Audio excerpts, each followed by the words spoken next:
ये कहानी हमें ले जाती है आज से 20,000 साल पहले के दौर में, जब इंसान छोटे छोटे कबीलों में बंटे थे। कहानी में हमें पुराने जमाने के यूरोपीय लोगों को दिखाया जाता है जो कबीले में रहते हुए एक साथ मिलकर शिकार करते हैं। यहाँ हमें इसी कबीले के सरदार को दिखाया जाता है जिसका नाम था एर्गन। कुछ महीने बाद ठंड का मौसम आने वाला था, इसलिए वो सब सर्दियों का खाना इकट्ठा करने के लिए अपने कबीले वालों के साथ शिकार पर आए हैं और उनके सामने बहुत बड़ी भैंसों का झुंड होता है। सभी लोग रेंगते हुए भैंसों के झुंड के पास पहुँचते हैं। एर्गन जो कबीले का सरदार होता है वो सही मौका देखते ही अटैक करने का इशारा कर देता है। ये सब के सब उन पर हमला कर देते हैं। शिकारियों से बचने के लिए भैंसें उल्टी तरफ भागना शुरू कर देती हैं, जिनमें से एक एक करके कई सारी भैंसें खाई में गिर जाती हैं, लेकिन उनमें से एक भैंसा बच गया था और वो जंगली भैंसा गुस्से में एर्गन के बेटे नोयान की तरफ भागता है। नोयान पहली बार शिकार पर आया था और उसे शिकार से बचने के तरीके मालूम नहीं थे। एर्गन अपने बेटे को रास्ते से हटने के लिए कहता है, लेकिन वो डर जाता है और नोयान उससे भागना शुरू कर देता है। वो जंगली भैंसा तेजी से नोयान की तरफ बढ़ते हुए उसे अपने सींग में उठा लेता है और खाई की तरफ भागना शुरू कर देता है। एर्गन जो उस कबीले का सरदार है वो देखकर अपने बेटे को बचाने के लिए भैंसे पर भाला फेंकता है। भैंसे को भाला लग जाता है, लेकिन घायल होने के बाद भी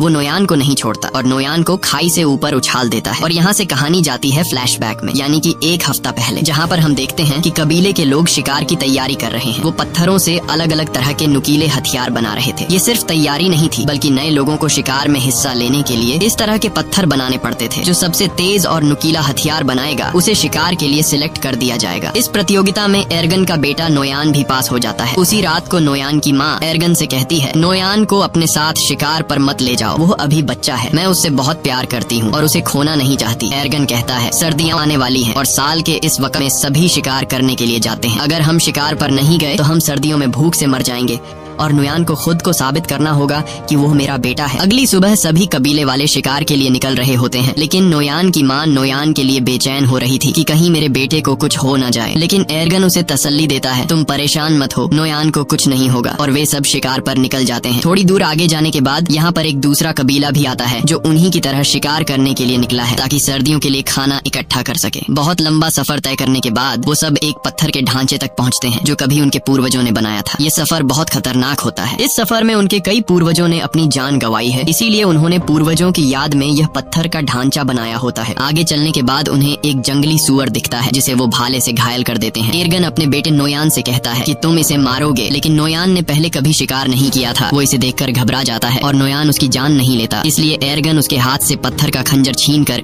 जंगली सूअर को मार देता है। और उसके बाद एर्गन अपने बेटे से कहता है, तुम इतने कायर निकलोगे, ऐसा मैंने कभी नहीं सोचा था। यहाँ सिर्फ ताकतवर जिंदा रह सकते हैं, यही जंगल का कानून है। रात के अंधेरे में जब ये सब अपने शिकार को खा रहे होते हैं, तभी कुछ अजीब सी आवाजें सुनाई देने लगती हैं, जिससे एर्गन सभी को होशियार रहने को कहता है। तभी वहाँ अचानक एक शेर आता है और उनमें से एक लड़के को उठाकर ले जाता है। अगली सुबह वो उस लड़के की याद में एक छोटी सी समाधि बनाते हैं और शिकार की तलाश में आगे का सफर तय करते हैं। लेकिन कई मीलों का सफर तय करने के बाद भी उन्हें कोई शिकार नहीं मिलता। पूरा दिन चलने के बाद रात को ये सब एक गुफा में रहने का फैसला करते हैं, जहाँ एर्गन अपने बेटे नोयान के हाथ में तारों के कुछ टैटू बनाता है और उसे बताता है कि ये तारे तुम्हें रात को आसमान में दिखेंगे और जब तक उनका पीछा करोगे तो वापस अपने घर पहुंच जाओगे। दरअसल ये एक तरह का नक्शा है कि उनका घर किस तरफ है, यानी अगर कोई शिकार के दौरान भटक जाए तो वो इस नक्शे का सहारा लेते हुए अपने घर वापस पहुंच सकता है। सुबह होने के बाद एक बार फिर से ये शिकार की तलाश में निकल पड़ते हैं और तभी उन्हें जंगली भैंसों के पैरों के निशान दिखते हैं, जिसे देखकर सब खुश हो जाते हैं। अब ये जंगली भैंसों का शिकार करना शुरू करते हैं और यहाँ वो सीन आता है जब एक जंगली भैंसे ने नुयान को पहाड़ी से उछाल दिया था। कहानी वापस प्रेजेंट में आती है, जहाँ दिखाया जाता है कि जब नुयान को चट्टान से उछाला गया तो वो नीचे जा गिरा, लेकिन वो चट्टानों के बीच एक पत्थर को पकड़कर लटक जाता है। एर्गन जल्दी से वहाँ पहुँच जाता है और अपने बेटे से कहता है, हिम्मत मत हारना, मैं तुम्हें बचा लूंगा। लेकिन तभी वो पत्थर टूट जाता है जिसे पकड़कर नुयान लटका हुआ होता है। नुयान चट्टानों से टकराता हुआ नीचे गिरता है और चट्टानों के बीच में बने हुए एक छोटे से रास्ते में जा गिरता है। एर्गन अपने बेटे को बचाने के लिए जाना चाहता है, लेकिन उसके कबीले वाले लोग उसे रोक लेते हैं। वो कहते हैं, अब यहाँ से नीचे जाने का कोई रास्ता नहीं है, तुम्हारा बेटा अब इस दुनिया में नहीं रहा, हम तुम्हें खोना नहीं चाहते, तुम हमारे कबीले के सरदार हो, तुम्हारी जिम्मेदारी है कि तुम हम सब की हिफाजत करो और हमें वापस घर ले चलो। लेकिन एर्गन किसी की भी बात को मानने को तैयार नहीं था। वो पूरी रात उसी चट्टान के किनारे बैठकर अपने बेटे को आवाजें देता रहता है, लेकिन आखिरकार उसे समझ आ जाता है कि अब मेरा बेटा इस दुनिया में नहीं रहा। और अगली सुबह तक जब उसका बेटा नहीं आता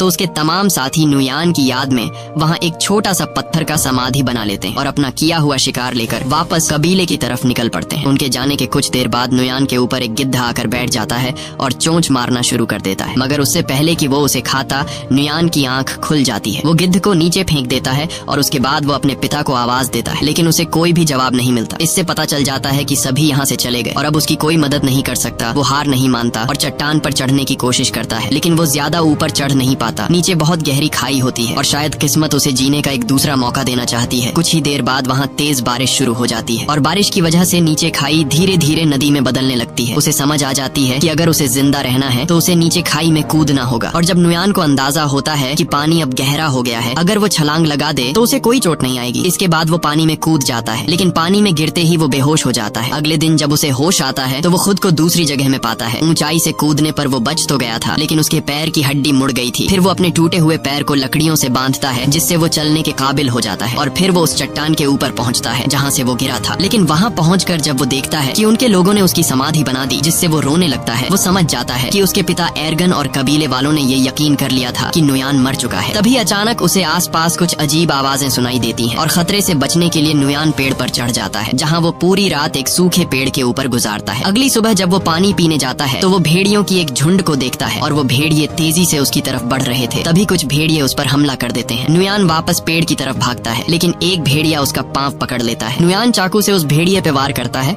जिससे वो भेड़िया जख्मी होकर नीचे गिर जाता है और नुयान जल्दी से पेड़ पर चढ़ जाता है। सारी रात भेड़िए नीचे उसका इंतजार करते हैं, लेकिन जब सुबह होती है तो सब भेड़िए जा चुके होते हैं। सिर्फ वही जख्मी भेड़िया वहाँ पर मौजूद होता है जिसे कल उसने चाकू से मारा था। नुयान सबसे पहले अपने चाकू से अपने लिए एक भाला बनाता है और भेड़िए को मारने जाता है, लेकिन जख्मी भेड़िए को मारते वक्त उसे रहम आ जाता है और वो उसे मारने का इरादा बदल देता है। इसके बाद वो पहले उसके मुंह को पट्टी से बांध लेता है और फिर उसे उठाकर उस गुफा में ले जाता है जहाँ वो अपने कबीले के साथ एक रात ठहरा था। अगली सुबह उठकर वह जड़ी बूटी ढूंढने निकल पड़ता है और फिर उन जड़ी बूटियों को पीसकर अपने पैर पर लगाता है। इसी बीच जब वह पानी पी रहा होता है तो वह देखता है कि भेड़िया अपने मुंह पर बंधी रस्सी को खोल चुका है। ये देखकर पहले तो वह घबरा जाता है, लेकिन फिर नुयान आराम से उसे पानी देने जाता है। भेड़िया उसे अपने पास आता देखकर डर जाता है, लेकिन नुयान कहता है, मैं तुम्हें कुछ नहीं कहूंगा, मैं तुम्हारी जान बचाना चाहता हूँ। जिसके बाद भेड़िया पानी पी लेता है। अब भेड़िए को भी समझ आ जाता है कि मुझे इससे कोई खतरा नहीं है। नुयान ने जो जड़ी बूटी अपने पैर के लिए तैयार की थी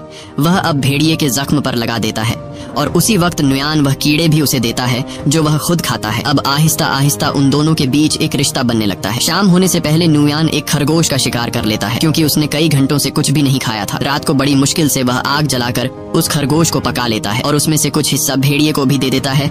ये दोनों बुरी तरह से घायल होते हैं, इसीलिए कुछ दिनों तक उसी गुफा में रहते हैं। एक रात नुयान अपने हाथ के टैटूज को देखता है जो उसके पिता एर्गन ने बनाए थे और उन सितारों को आसमान में देखता है। वह कहता है, मुझे घर जाना होगा अपने माँ बाप से मिलने। और नुयान भेड़िए से कहता है कि तुम्हें भी अपने झुंड की तरफ लौटना चाहिए। अगली सुबह वह सफर के लिए तैयार हो जाता है। वह भेड़िए से कहता है, तुम भी अपने घर चले जाओ उससे पहले कि बर्फ पड़ने लगे, और वह वहाँ से निकल पड़ता है। लेकिन वह देखता है कि भेड़िया, जिसका नाम उसने अल्फा रखा है, वह उसके पीछे पीछे चलता आ रहा है। काफी दूर जाने के बाद भी वह भेड़िया उसका पीछा करता है। नुयान कई बार अल्फा को भगाने की कोशिश करता है, लेकिन वह पीछा नहीं छोड़ता। असल में भेड़िए को नुयान के साथ लगाव हो चुका था, क्योंकि नुयान ने उसकी जान बचाई। उसी वक्त अल्फा एक सुअर देखता है। वह उसका शिकार करने की कोशिश करता है, लेकिन कामयाब नहीं होता। नुयान समझ जाता है कि भेड़िया भूखा है। उसे वह खाना दे देता है जो खुद के लिए जमा किया था। ये पहली बार था कि अल्फा ने नुयान के हाथों से खाना खाया। अब ये दोनों दोस्त बन चुके हैं। उसके बाद अल्फा एक खरगोश का शिकार करता है जो ये दोनों मिलकर खाते हैं और रात को एक साथ सो जाते हैं। अगली सुबह अल्फा नुयान का मुंह चाट कर उसे जगाता है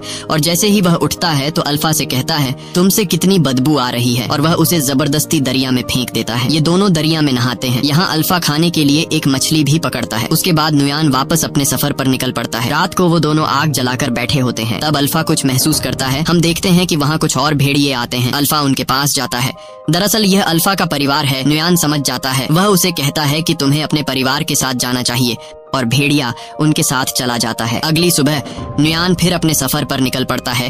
अब ठंड बढ़ चुकी होती है, चारों तरफ बर्फ बरस रही होती है और नुयान उसी बर्फ में आगे बढ़ता है। तभी दूर से वह देखता है कि कुछ भेड़िए एक मरे हुए शिकार को खा रहे हैं, जिसमें अल्फा भी शामिल होता है। अल्फा को उसके साथी शिकार नहीं खाने देते हैं। नुयान उसे पहचान लेता है और दौड़कर अल्फा के पास जाने लगता है। तभी दौड़ते वक्त अचानक बर्फ टूट जाती है और नुयान उसमें गिर जाता है। दरअसल यह एक जमी हुई झील होती है। अल्फा को जब पता चलता है तो वह उसकी तरफ दौड़कर भागता है। वह उस बर्फ को कूदकर तोड़ने की कोशिश करता है, लेकिन बर्फ की परत काफी मोटी होती है, इसलिए वह इतनी आसानी से नहीं टूट पाती। पानी के अंदर नुयान की सांसें फूलने लगी थीं। फिर वो जैसे तैसे करके अपना चाकू निकालकर बर्फ की परत को तोड़ लेता है और पानी से ऊपर निकल आता है। और अब एक बार फिर से ये दोनों मिल चुके हैं। नुयान ठंड से बचने के लिए जल्दी से आग जला देता है और अपने कपड़े उतार कर शरीर को गर्म करता है। फिर अगली सुबह अल्फा को साथ लिए नुयान अपना सफर जारी रखता है। थोड़ा सा आगे चलकर उसे एक आदमी दिखाई देता है, जिसे देखकर वह बहुत खुश होता है। लेकिन जब करीब जाकर देखता है तो पता चलता है कि यह आदमी ठंड से जमकर मर चुका होता है। ये देखकर उसे बहुत दुख होता है। उसके बाद नुयान उस आदमी के टेंट के अंदर चला जाता है, लेकिन वहाँ उसे कुछ भी जरूरत का नहीं मिलता। जिसके बाद नुयान उस आदमी का तीर कमान ले लेता है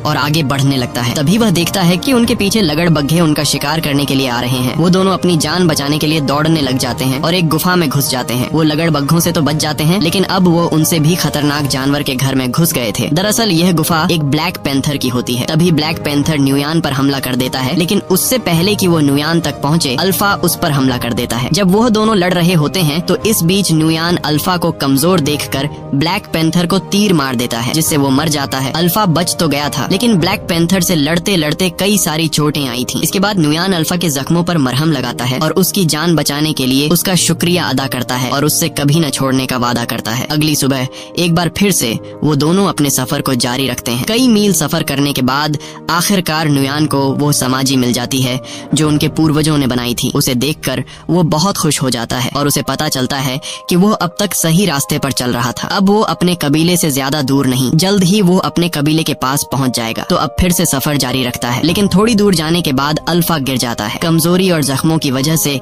वो अब चलने के काबिल नहीं था। नुयान बिना टाइम जाया किए अल्फा को अपनी गोद में उठाकर कबीले की तरफ बढ़ने लगता है। बर्फीला तूफान बहुत तेज था और कई हफ्तों से नुयान सफर कर रहा था, इसीलिए अब उसे आगे सफर करने में बहुत मुश्किल पड़ रही थी। लेकिन वो हिम्मत नहीं हारता और आहिस्ता आहिस्ता कबीले की तरफ बढ़ता है। एक जगह पहुंचने के बाद उसे दूर से अपना कबीला दिखाई देने लगता है। इस दौरान उसके पिता को भी पता चल जाता है कि दूर से कोई आ रहा है। इतने दिनों बाद अपने घर को देखकर उसकी खुशी का कोई ठिकाना नहीं था। उसके बाद जैसे तैसे करके वो अपने कबीले तक पहुंच जाता है और वहीं पर गिर जाता है। नुयान को देखकर उसके माता पिता दौड़ कर आते हैं। उसे देखकर उन दोनों को यकीन नहीं होता कि ये हमारा बेटा है। वो दोनों मान चुके थे कि हमारा बेटा मर चुका है, लेकिन अब उसे जिंदा देखकर वो बहुत ज्यादा खुश हो जाते हैं। फिर नुयान अपने पिता से कहता है कि अल्फा को बचा लीजिए। यह कहकर नुयान बेहोश हो जाता है। कुछ घंटे बाद जब उसकी आंख खुलती है तो वो अपने घर में होता है। उसके माता पिता और कबीले के लोग चारों तरफ बैठे हुए होते हैं और अल्फा भी उसके पास में ही लेटा हुआ था। लेकिन यहाँ उन्हें पता चलता है कि अल्फा ने कुछ बच्चों को जन्म दिया है। ये देखकर नुयान चौंक जाता है। यानी अल्फा एक भेड़िया थी और प्रेग्नेंट होने के बावजूद अल्फा ने सफर पर नुयान का